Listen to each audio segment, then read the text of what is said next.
Thank you, Mrs. Yee, for giving me the ability to present today.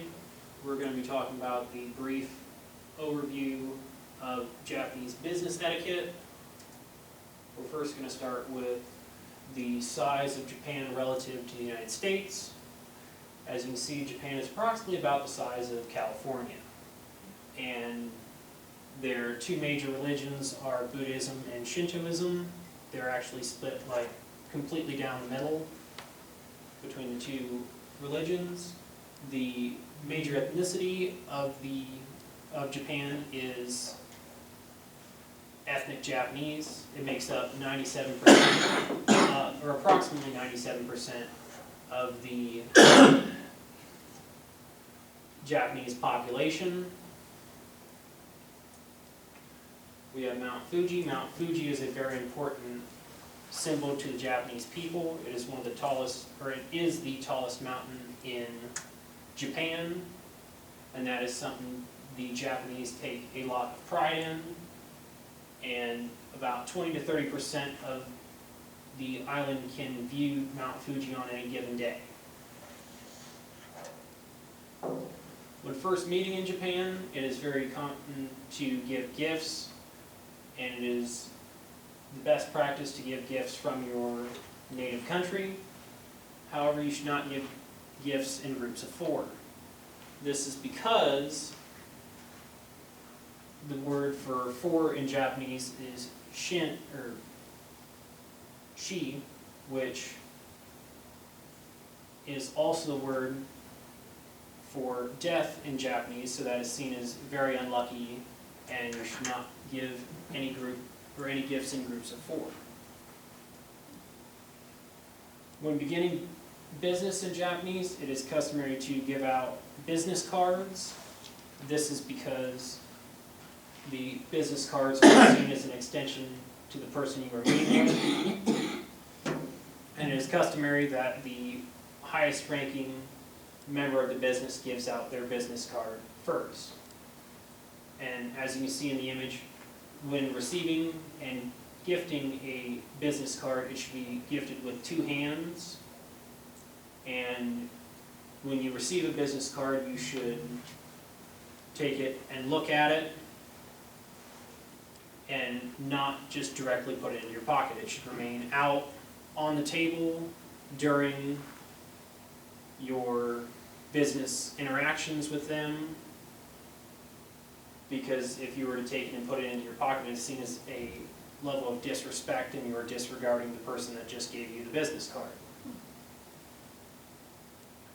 Now, business seating in Japan is very different than the United States, because as you can see in these images, it is very structured and straightforward. In the United States, you can have anybody sitting in any place at the business table.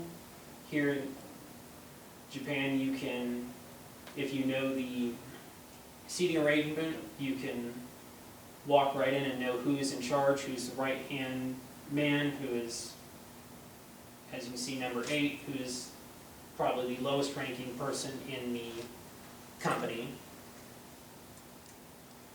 And during meetings in Japan, it is common to have brief silences. However, in American business meetings, that can be seen as awkward or uncomfortable, and no matter how tempting it is, you should avoid breaking those silences, because that can be seen as disrespectful. When greeting in Japan, the bow is equivalent to a handshake in Japanese, because the Japanese people are not big into handshakes or touching. So if you're to offer a Japanese person a handshake, that can be seen as some disrespect, and the deeper the bow, the more respectful it is to the person you are meeting. Dining etiquette. There are also many different rules when it comes to dining in the US compared to Japan. One of the biggest ones is chopsticks. You should not poke or stab at any sort of food with chopsticks or hover them over top of communal bowls or platters, because that is seen as unsanitary to the Japanese people.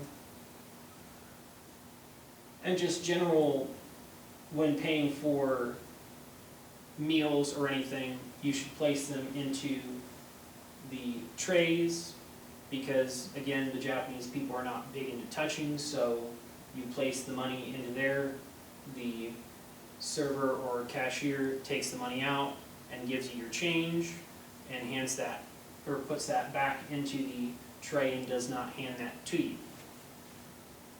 And you should not count your money while you're standing there, your change, or leave any sort of tip, because that is also seen as disrespectful to the Japanese people. And recently, Japan has only started recently trading with the outside world. This is because the Japanese people signed a treaty with the United States in 1854, and even though that is the case, they are the fourth highest GDP holder in the world. And here are my works cited. And thank you again, Mrs. Yi, for giving me the ability to present.